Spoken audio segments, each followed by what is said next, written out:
আচ্ছা, আপনাদের এই কোর্স কোড হচ্ছে EEE 2253070713। হ্যাঁ, এই কোর্স টাইটেল হচ্ছে এনার্জি কনভার্সন 2, ক্রেডিট হচ্ছে 3। আপনাদের এই কোর্সে রেজিস্ট্রেশন করেছেন, ক্রেডিট নাম্বার হবে 4.5। 3 হচ্ছে থিওরি আর 1.5 হচ্ছে ল্যাব। আমরা ল্যাব নেওয়ার চেষ্টা করব অন্তত পক্ষে, যেহেতু আপনারা ইভিনিং ব্যাচ, অন্তত পক্ষে আমি 2 থেকে 3টা ল্যাব নেব অন্তত পক্ষে। সেটা হচ্ছে একটা মিডের আগে এবং ফাইনালের আগে, অ্যাটলিস্ট 2টা চেষ্টা করবো, অ্যাটলিস্ট 3, মানে যদি ম্যাক্সিমাম 3-4টা নেওয়া যায় তাহলে আপনাদেরই ভালো, যে বেসিক জিনিসগুলো আপনারা জানবেন অ্যাটলিস্ট ওরকম করে। সো আমি এই জন্য ল্যাবের পার্টটুকু এখানে আলোচনা করতেছি না, আমরা থিওরিটিক্যাল পার্ট যা জানবো আপনাদের ল্যাবে সব কিছুই আছে, যা এখানে আলোচনা করবো সব কিছুই আছে। ওইখান থেকে কনভিনিয়েন্ট যেটা আপনাদেরকে জানলে ভালো হয় সেটাই আমরা হচ্ছে ল্যাবে প্র্যাকটিস করবো ইনশাল্লাহ। আচ্ছা, ফার্স্ট অফ অল দেখেন the rationally of the course, এটা হচ্ছে কোর্সের অবজেক্টিভ। এটা এই কোর্সটা পড়ে আপনারা কি শিখবেন, কি জানবেন, সেই জিনিসগুলো হচ্ছে এখানে আলোচনা করা হয়েছে। হ্যাঁ, first of all the concept of energy conversion আর to convert energy from either electrical or mechanical and vice versa. Different electrical types of machinery are required to make such a conversion happen successfully. Thus, knowledge of understanding is very important in an academic and industrial context. These energy converting sources are connected to the national power system, and thus achieving a good knowledge of the type of machinery is crucial for the students. By studying this course, students will develop a good understanding of AC generators, synchronous motors, single phase induction motors, and DC motors. Overall, this course will help students to build a strong knowledge based in the context of energy conversion by the means of different electrical machines. এখানে দেখেন কোর্সের নাম কি, energy conversion 2। আপনাদের energy conversion 1ও আছে, করছেন? জি। Energy conversion 1 এ কি করছেন? ট্রান্সফরমার, তারপরে শুধু ট্রান্সফরমার, হ্যাঁ। এখন আপনারা না সিনক্রোনাস আপনারা ওইখানে আলোচনা করেন নাই, আপনারা এনার্জি কনভার্সন 1 এ আলোচনা করেছেন ট্রান্সফরমার, তারপরে আলোচনা করেছেন ইন্ডাকশন মোটর, ইন্ডাকশন জেনারেটর। আচ্ছা, এখন এনার্জি কনভার্সন মানে কি? কনভার্সন জিনিসটা কি? এক থেকে, হ্যাঁ, রূপান্তর করা, এক রূপ থেকে আরেক রূপে রূপান্তরিত করা। যেমন ইলেকট্রিক্যাল থেকে mechanical. According to the conservation law of energy, শক্তির নিত্যতার সূত্র বা সংরক্ষণশীল নীতি, এটা যেটা হচ্ছে অনেকে রক্ষণশীল নীতিও বলে। তো সূত্রের এই নীতি অনুযায়ী মানে এনার্জির, শক্তির যে সংরক্ষণশীলতা নীতি, সেটা হচ্ছে কি, আপনি শক্তি সৃষ্টি করতে পারেন না, শক্তি ধ্বংস করতে পারেন না, শুধুমাত্র এক রূপ থেকে অন্য রূপে রূপান্তরিত করতে পারেন। We can not create energy or we can not destroy it, we can change it from one form to another, right? So এখন এনার্জি কনভার্সন 1 এ আমরা কি দেখেছি? এই যে আপনারা দেখেছেন যে ইন্ডাকশন মোটর, এরপর হচ্ছে আপনার ট্রান্সফরমার, ও হচ্ছে কিন্তু শক্তিকে এক রূপ থেকে আরেক রূপে রূপান্তরিত করছে, রাইট? ট্রান্সফরমারের ক্ষেত্রে বিষয়টা একটু অন্যরকম, কিন্তু যেহেতু এটা ইলেকট্রিক্যাল এনার্জিকে আপ ডাউন, বিশেষ করে ভোল্টেজকে, কারেন্টকে, ওর জন্য হচ্ছে আমরা এটা এনার্জি কনভার্সন হিসেবে চিন্তা করি। বাট ট্রান্সফরমারের সেকেন্ডারিতেও যা থাকে, প্রাইমারিতেও তাই থাকে, ইলেকট্রিসিটি, তাই না? এখন হচ্ছে ভোল্টেজটাকে সে হচ্ছে সোর্সের যে ক্যারেক্টারিস্টিক, সেটাকে সে কমাইতেছে, বাড়াইতেছে। ওর জন্য হচ্ছে এনার্জি কনভার্সন মানে আমরা ট্রান্সফরমারটাকে আলোচনা করি মেশিন পার্ট হিসেবে। ওকে, এখন ইন্ডাকশন মোটরের কথাটা বলি আর জেনারেটরের কথাটাই বলি। তাইলে জেনারেটরে এনার্জি কনভার্সন কিভাবে করে? জেনারেটর এনার্জি কনভার্সন করে কি, মেকানিক্যাল এনার্জিকে ইলেকট্রিক্যালে রূপান্তরিত করে, এটা একটা কনভার্সন। ইন্ডাকশন মোটর কি কাজ করে? আপনার ইলেকট্রিক্যাল এনার্জিকে মেকানিক্যাল এনার্জিতে রূপান্তরিত করে। সো এই হচ্ছে আপনার এনার্জি কনভার্সন। এই এখন এনার্জি কনভার্সন তো আর একটা ছোট পার্ট না, বড় পার্ট, এর জন্য আমরা 1-2 করেছি। ওকে, এগেইন এগুলো সাফিসিয়েন্ট না, আরও অনেক আলোচনা করা যায়। আপনি চাইলে ইলেকট্রিক্যাল ইঞ্জিনিয়ারিং এর একটা টপিক নিয়ে সারা জীবন পড়া রাখতে পারবেন। So there are abundant source of learning. আচ্ছা, এখানে কোর্স কন্টেন্ট যেটা আলোচনা করা হয়েছে, আমরা মূলত 4টা মেশিনের উপর আলোচনা করব এই পুরোটা সেমিস্টারে। ফার্স্ট অফ অল হচ্ছে synchronous generator, synchronous motor, DC motors, induction motor. For example, আমার মনে হয় আমি মিড টার্মের সময়টা দেখব আর ফাইনালের সময়টা দেখব একাডেমিক ক্যালেন্ডার অনুযায়ী, যেখানে সময় বেশি পাবো এগুলো দিয়ে দিব বাবা। আমি যেই আপনারা যখন আমি লিখলে তখন আমার জিনিসটা আমার মাথায় সমস্যা নেই, লেখেন, মানে আপনাদের ভালোর জন্য বললাম যে আপনাদের এই প্রত্যেকটা ম্যাটেরিয়াল আমি দিয়ে দিব, সো টেনশনের কিছু নাই।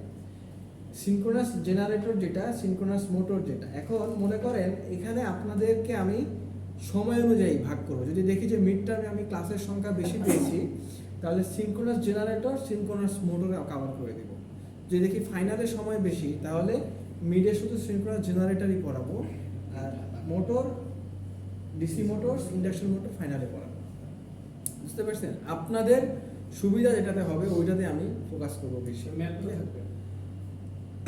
মনে করেন আপনাদের কোশ্চেন একটা করলে 10 মার্ক, দুইটা পার্ট থাকে এ বি। একটা হচ্ছে 5 মার্ক যেটা থাকবে আপনার থিওরিটিক্যাল, আর 5 হচ্ছে আপনার ম্যাথ। তার মানে 30 মার্কে 15 মার্ক ম্যাথ পাবেন, 20 মার্কে 40 মার্ক ম্যাথ পাবেন। Set A B. সির ক্ষেত্রে আমি জানি না, সিটা হচ্ছে চেঞ্জ হবে। হ্যাঁ, আচ্ছা, কোনো কোশ্চেন আছে? মানে এই হচ্ছে আপনার পার্ট। আর সিনক্রোনাস জেনারেটরে আমরা যেটা শিখবো এগুলা একটু বেসিক, আপনারা একটু পড়ে নেবেন। তারপরে যেটা আমরা বলবো যে ফোকাস যেটা করবো সবচেয়ে বেশি, সেটা হচ্ছে কনস্ট্রাকশন, এটা হচ্ছে, তারপর হচ্ছে armature and rotating field, excitation system with brushes and brushless excitation system, তারপর হচ্ছে cooling generated voltage equation of distributed shortly pitched amateur winding, তারপর হচ্ছে আপনার সিনক্রোনাস জেনারেটরের আপনার ইকুইভ্যালেন্ট সার্কিট, সেগুলো হচ্ছে আমরা আলোচনা করব। এগুলো হচ্ছে আপনারা একটু দেখে নেবেন। তারপর জেনারেটরের ইকুয়েশন, সেগুলো আমরা আলোচনা করব। তারপর হচ্ছে যেটা সবচেয়ে বেশি ইম্পর্টেন্ট, এই জেনারেটর অপারেশন করতে, প্যারালাল অপারেশন অফ জেনারেটরস, এগুলো নিয়ে হচ্ছে আমরা আলোচনা করব। সাধারণত যে কোনো চাকরির ক্ষেত্রে কীভাবে জেনারেটরকে আপনি প্যারালালে অপারেশন করতে পারেন এটা আপনার আলোচনা করেন। তারপর ট্রান্সফরমারকে কীভাবে করেন সেগুলো আলোচনা করে, মানে কোশ্চেন করে। সো এগুলো আপনাদের কাজে লাগবে। সিনক্রোনাস মোটরের ক্ষেত্রে এগেইন কনস্ট্রাকশন, অপারেটিং, তারপর হচ্ছে আপনার starting, the effect of variation of load and normal excitation, the effect of variation of excitation, free curves, এই প্রত্যেকটা জিনিস নিয়ে হচ্ছে আমরা আলোচনা করব। ঠিক আছে? তারপর হচ্ছে সিনক্রোনাস মোটরের পাওয়ার অ্যাডজাস্টমেন্ট, তারপর হচ্ছে synchronous capacitor and power factor correction, synchronous মোটরে কীভাবে আপনি পাওয়ার ফ্যাক্টর কারেক্ট করতে পারেন, কারেকশন করতে পারেন, সেই জিনিস নিয়ে হচ্ছে আলোচনা করব। যেমন এইসব কথা তো সিনক্রোনাস মোটরে কীভাবে পাওয়ার ফ্যাক্টর কারেকশন করে, এইটা তো অনেক জায়গায় আপনি জিজ্ঞেস করেন চাকরিতে, সব জায়গায় পাওয়ার নিয়ে, মেশিন নিয়ে কথা বললেই পাওয়ার ফ্যাক্টর নিয়ে কথা বলে। সো এটা দিয়ে আপনার ভালো করে জানলে আপনাদের জন্য হেল্প হবে ইন ফিউচার। ডিসি মোটরটা হচ্ছে সবচেয়ে কম আলোচনা করা হয় সাধারণত যে কোনো জায়গাতে। ডিসি মোটর ব্যবহারটাও করা হয় কম, মোটামুটি তাই। The principle of operation, constructional features, back EMF and torque equations, armature reaction and its effect of on motor performance, compensating winding, problems of commutation and their mitigation, types of DC motor and their torque speed characteristics, starting and speed control of DC motor, এগুলোর application, প্রত্যেকটা জিনিস নিয়ে হচ্ছে আমরা আলোচনা করবো মোটামুটি at least. Induction motor যদিও আপনারা হচ্ছে পড়ে আসছেন গত সেমিস্টারে বা আগের কোর্সে, তারপরে হচ্ছে এটা বেসিক কিছু নিয়ে আমরা হচ্ছে আলোচনা করলেও করতে পারি যদি সময় পাই, আদারওয়াইজ এটা কিন্তু আমরা অমিট করে দেবো। কারণ ইন্ডাকশন মোটর আমরা এনার্জি কনভার্সন 1-এ পড়ে আসছি। ওকে, যদি আমাদের হাতে পর্যাপ্ত সময় থাকে ইনশাল্লাহ আমরা এটা কভার করব। আচ্ছা, কোর্স লার্নিং আউটকাম সাধারণত হচ্ছে এগুলো আমাদের মানে অ্যাচিভ করতে হয়, আমরা কোর্সে এগুলো অ্যাচিভ করি, আপনারা হচ্ছে একটু দেখে নেবেন। এটার মূল কারণ হচ্ছে আপনারা electromagnetic law, synchronous and asynchronous মেশিনের জন্য এগুলো জানেন কিনা, এরপর হচ্ছে বিভিন্ন এটার কনস্ট্রাকশন বা এই রোটেটিং ফিল্ডগুলা, উইন্ডিং সম্পর্কে কোনো ধারণা আপনারা পাবেন। এই প্রত্যেকটা জিনিস হচ্ছে আমরা এনশিওর করি। CLO3-তে দেখেন আপনি একটা সার্কিট, মানে মেশিনার সার্কিট আপনি অ্যানালাইসিস করতে পারবেন। এবং CLO5-6 এখানে বোঝা যাচ্ছে যে different types of operational methods including their operation on control, addressing the different types of real time problem, এগুলো নিয়ে হচ্ছে আমরা আলোচনা করব। হ্যাঁ, এগুলো আপনারা করতে পারবেন কিনা। সো এই কোর্স লার্নিং আউটকাম এগুলো আমাদেরকে অ্যাচিভ করতে হয়। আমরা রেগুলার ব্যাচের ক্ষেত্রে এগুলো একেবারেই স্ট্রিক্টলি ফলো করি, এগুলো আমাদের না করলে আমরা ওদের সেমিস্টার কমপ্লিট করতে দেই না। বাট আপনাদের ক্ষেত্রে আমরা চেষ্টা করবো অ্যাটলিস্ট ইভিনিং ব্যাচের ক্ষেত্রে ম্যাক্সিমাম যাতে আমরা মিট করতে পারি। বুঝতে পারছেন? লার্নিং ম্যাটেরিয়ালস হচ্ছে এই বইগুলা, ইলেকট্রিক মেশিনারি ফান্ডামেন্টালস, আর হচ্ছে বিএল থেজরার টেক্সটবুক অফ ইলেকট্রিক্যাল টেকনোলজি। এটা খুবই ইম্পর্টেন্ট, এগুলো আপনারা কিনে রাখতে চাইলে কিনে রাখতে পারেন, অথবা PDF আপনারা কালেক্ট করতে পারেন। বাট আমার কোর্সে প্রত্যেকটা ম্যাটেরিয়াল আমি আপনাদেরকে দিয়ে দিব এই পোর্টালে। সো বই কেনা ম্যান্ডেটরি না, বাট আপনি নিজের ইচ্ছায় চাইলে কিনতে পারেন। বুঝে আসছে? আচ্ছা, মার্ক ডিস্ট্রিবিউশনের কথাটা মুখে একবার বলে দেই। ক্লাস টেস্ট থিওরিটিক্যাল পার্টের ক্ষেত্রে যদি বলি, ক্লাস টেস্ট হচ্ছে আপনার 10%, অ্যাটেন্ডেন্স 10%, আর আপনার হচ্ছে অ্যাসাইনমেন্ট 10%। অ্যাসাইনমেন্ট ব্যাকস্ল্যাশ প্রেজেন্টেশন, এটা ডিপেন্ড করে যদি আপনাদের আন্তরিকতা থাকে এবং ইচ্ছা থাকে আমি একটা প্রেজেন্টেশন নিতে পারি। ওকে, সো এই হচ্ছে আপনার 30% মার্ক। আর প্রেজেন্টেশন প্লাস হ্যাঁ, ওটা হচ্ছে 10%। এটা হচ্ছে 30% মার্ক। 30% হচ্ছে আপনার কি মিড টার্ম, 30% মিড টার্ম, 40% হচ্ছে আপনার ফাইনাল পরীক্ষা। ঠিক আছে, এই টোটাল হচ্ছে 100%। আর ল্যাবের ক্ষেত্রে 40% হচ্ছে আপনার 40% হচ্ছে আপনার ল্যাব পার্টিসিপেশনের ক্ষেত্রে। ল্যাব পার্টিসিপেশন হচ্ছে যে 2টা ল্যাব নিব বা 3টা ল্যাব নেব, সেখানে হচ্ছে আপনাকে ল্যাবে উপস্থিত থাকতে হবে। এখানে অ্যাটেন্ডেন্স হচ্ছে 10%, পারফরমেন্স প্লাস ল্যাব রিপোর্ট এটার উপর হচ্ছে 30%, কত হলো 40%। আর রেস্ট অফ দ্য 60% মার্ক হচ্ছে আপনাদেরকে একটা এমসিকিউ টাইপের এক্সাম নেওয়া হবে, ওইখানে আপনারা এটা অ্যাচিভ করতে পারেন। হ্যাঁ, সো এই হচ্ছে আপনার 100%। দুইটা কোর্সেই আপনাকে, দুইটা কোর্স মানে হচ্ছে দুইটা পার্টি আপনাকে আলাদা আলাদাভাবে পাস করতে হবে। ল্যাবেও আলাদাভাবে পাস করা লাগবে, থিওরিতেও আলাদাভাবে পাস করা লাগবে। আপনি থিওরি পাস করে যে ল্যাবে পাস করবেন না, পাস করবেন এটার কোনো গ্যারান্টি নাই। আপনি থিওরিতে পাস করলে ল্যাবেও আপনাকে আলাদাভাবে পাস করতে হবে। বুঝে আসছে? আচ্ছা, কোনো কনফিউশন, কোনো যদি কোশ্চেন থাকে আমাকে জিজ্ঞেস করতে পারেন, আমরা আলোচনা করতে পারি। স্যার মিডে কি 4টা টপিক কি আলোচনা হবে নাকি না না না, বলো না স্যার, এইটা হচ্ছে আমি সময়ের উপরে কখনোই 4টা পার্ট হবে না। দুইটা হবে। আমরা প্রথমে হচ্ছে সিনক্রোনাস জেনারেটরটাকে বেশি ফোকাস করব, এটা নিয়ে একদম ভালোভাবে আমরা জানবো। তারপরে হচ্ছে আমরা যদি সময় থাকে সিনক্রোনাস মোটর নিয়ে আলোচনা করব। এই সেমিস্টারে স্যার এই চারটায় এই 4টা টপিক, এই 4টার মধ্যে কত এই 4টাই মনে করেন। হ্যাঁ, শাখা So, এই 4টা, চারটা প্রথমটা দিয়ে 3টা বই পড়াবে।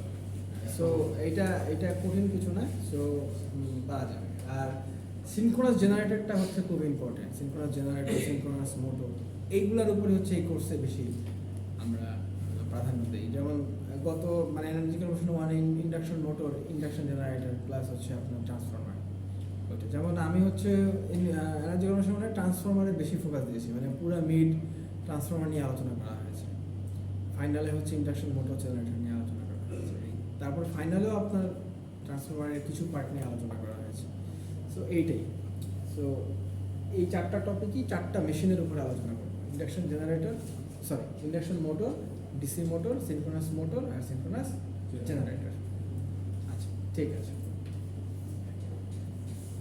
সো তাহলে মানে আজকে আর কোনো কোশ্চেন আছে কিনা, মানে ল্যাব অথবা আপনার কিভাবে পড়তে হবে? আপনারা চেষ্টা করবেন ম্যাক্সিমাম অ্যাটেন্ডেন্স এনশিওর করা। ঠিক আছে, সো আশা করি যদি আপনারা রেগুলার ক্লাসে থাকতে পারেন তাহলেই ভালো হবে। আপনারা জাস্ট অ্যাটেন্ডেন্সটা একটু লিখে দেন একজন খাতা ইয়ে করে।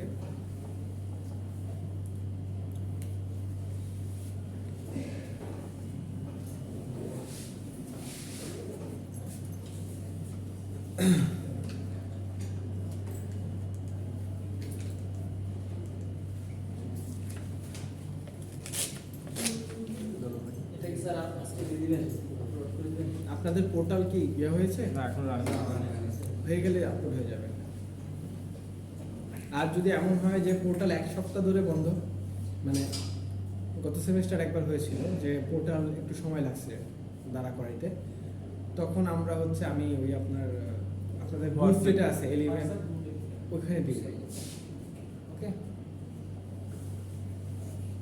আচ্ছা, বিএল 3000 বই থেকে যে গাণিতিক সমস্যাগুলো আছে এগুলো পরীক্ষা থাকবে না? হ্যাঁ থাকবে। এটা আমি ক্লাসে যেগুলো পড়াবো ওগুলোর থেকেই থাকবে। আপনি ক্লাসে যা পড়াবেন তাই। হ্যাঁ, ওইটার বাইরে ইনশাল্লাহ আসবে না। আপনারা ক্লাসের পড়াগুলো একটু মনোযোগ দিয়ে পড়লে ম্যাক্সিমাম হচ্ছে অ্যানসার করতে পারবেন, সমস্যা নেই। মানে ক্লাসে যা পড়াবো তার বাইরে থেকে কোনো কিছু আসবে না। ক্লাসের পড়াগুলো ভালো করে পড়তে হবে এই। ওকে, সো ঠিক আছে, আজকের ক্লাস তাহলে এতটুকুই থাকুক, হ্যাঁ।